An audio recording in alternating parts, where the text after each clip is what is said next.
Right, this is Louis Mitchell, Unit 5, individual discussion.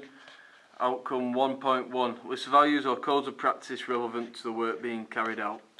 Health and safety, 5 exits and cleanliness. Right, okay. 1.2. Describe the requirements for health, safety and welfare relevant to own work, including Health and Safety at Work Act and requirements from relevant national governing bodies. Have signposts up, signing in sheets, 5 exits visibly clear. Health and safety worked at 1974. Right, okay. Identify manufacturers' guidelines and instructions for the use of facilities and equipment. Is that 1.3? Yeah. Use equipment appropriately and maintain maintenance checks. Right, good. 1.4. Describe why health, safety and welfare are important in an active leisure and recreation environment. Keep people safe and yourself professional. Right. 1.5. Identify the persons responsible for health and safety in your own workplace. Yourself, employees, anyone using the gym, supervisors. Right. 1.6. Outline own organisation security procedures. Lockers, fingerprint access, front desk, CCTV and barriers. Right, yep. 2.1. Describe the types of hazards that are likely to occur in own area of work and the accidents and injuries each could cause. Wet floors, dumbbells left out, and leaving like plates, like 20 plates not on the floor. Yep. Outline how to... Oh, and what sort of injuries could they cause that? You could fall over, you could bang your head, could do your ankle in, could do... Oh, really? Right. Outline how to identify hazards. Maintenance checks and checklists.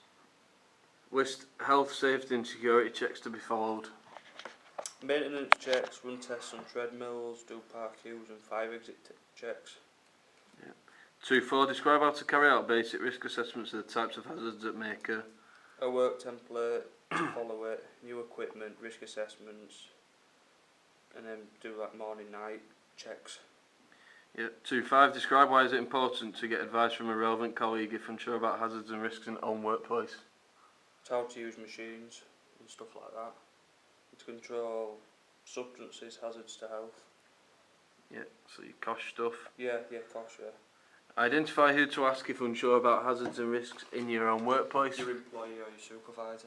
Yeah. 2.7. Describe how to deal correctly with the types of hazards that may occur in own workplace, taking account of risks. Put dumbbells back, put signs out, or clean up with mop or something. Yep.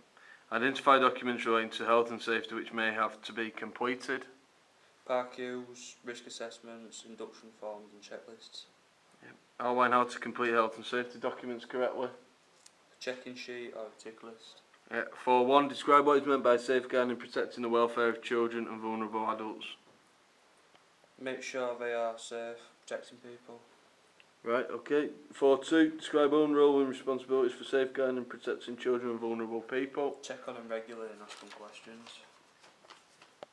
List the 4 types of abuse. Verbal, sexual, emotional and physical. Yep. Outline the basic indicators and impact of each of the types of abuse.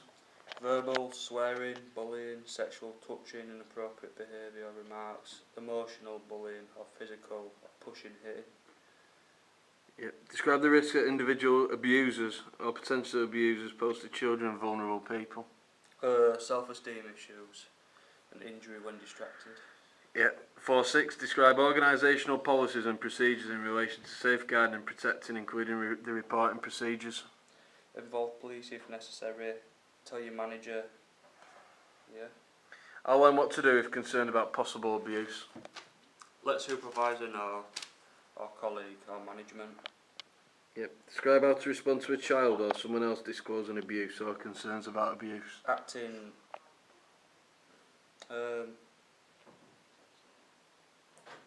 Let your manager know. And what else? So what sort of manner do you think should be behaving if someone discloses something to you? Say a child or somebody like that. Yeah. Okay, good. So refer it on to somebody else as well. Yeah. Good. Outline what to do if there are barriers to reporting own concerns. Don't be afraid to tell your management. Yep. Identify statutory agencies with responsibilities for safeguarding and protecting. Social services or police. Yeah. Outline when to contact statutory agencies with responsibilities for safeguarding and protecting. Injury surveyor. yeah. Injury. So just when it happens. Yeah, yes, yeah. Outline how to contact them. So phoning them. Yeah, yeah. Email them, all Yeah. like that. Right. And what else might you have to do? You might have to what? What, to get hold of them? Yeah. You might have to get a statement from the person or... Good. Right. Describe why it's important to share concerns about possible abuse with others. Which unit is this? Is this 4? 413. You've talked about that really, To haven't you? keep people safe. So it's on the manager, yeah. Yeah, yeah. Describe the limits of your own competence with regards of safeguarding and protection. So you can only say certain things to them and only ask certain questions, and you've got to refer them to somebody else. You can't deal with all their problems. Yep. Outline why is it important to treat information about possible abuse confidentially. Because it's personal information and the client doesn't want everyone to know about it. Yep. 6.1. List the types of accidents, injuries and illnesses that may occur in your own area of work. You could fall, you could bang your head, you could slip over, you could do all like that. Yeah. Outline how to respond correctly to emotional distress. Be professional about it and maybe speak to them quietly in a room, and then see what's problem and then refer it on to somebody if they can help better than you can. Yeah. Outline how to deal with accidents, injuries and illnesses before qualified assistance arrives. Professional and appropriate, and keep calm and don't distress. Yeah. Describe how to decide whether to contact the on-site first aider or immediately call the emergency services. Call the first aider. Yeah, and then how would you decide whether to call? It's for you to see what they say, because they're more specialists than you. Okay. Identify who is the on-site first aider and how to contact them. Noticing a chart and for all staff and clients to see who the first aider is. Staff have the number to call for the first aider. Yeah. Describe the procedures to contact the emergency services. Call 999, tell them you want a service, ambulance, police or fire service. Tell them what is up, the address of where you are and how urgent the emergency is. Yeah. Outline why is it important to protect the casualty and others involved from further harm. Common sense, you do not want everyone else getting injured or casualty getting worse. Yeah. Outline why it is important to provide comfort and reassurance. Keep them safe, move them away from the danger if there is one. Yeah. Describe how to provide comfort and reassurance. Talk to them, keep them calm, and then yeah, that's it. Yeah. Outline own responsibilities for reporting accidents. So they don't get into shock or get distressed.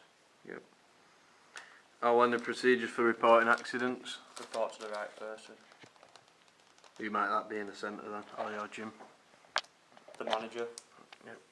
Describe the emergency procedures in own place of work. Accident book or inform supervisor or manager. Yeah. Outline what instructions must be given to the people involved. Different alarms for different incidents, bomb threat or a fire alarm or an injury. Yeah. Outline what instructions must be given to people involved. Walking out in a calm, orderly fashion to a safe place like a fire exit. Yeah. Outline organisational reporting procedures for emergencies. Make sure recording an accident book or dated or signed or notify any amendments. Amendments, yeah. Amendments, yeah. Describe the types of problems that may occur when carrying out emergency procedures. Panic, people might not be paying attention, or people staying in the building when it's on fire or all like that. Yeah. Describe why problems that occur when carrying out emergency procedures should be reported. Because if there's a fire and it's blocked because people are there, then there could be more injuries. Yeah. Identify who to report problems to. Supervisor or management.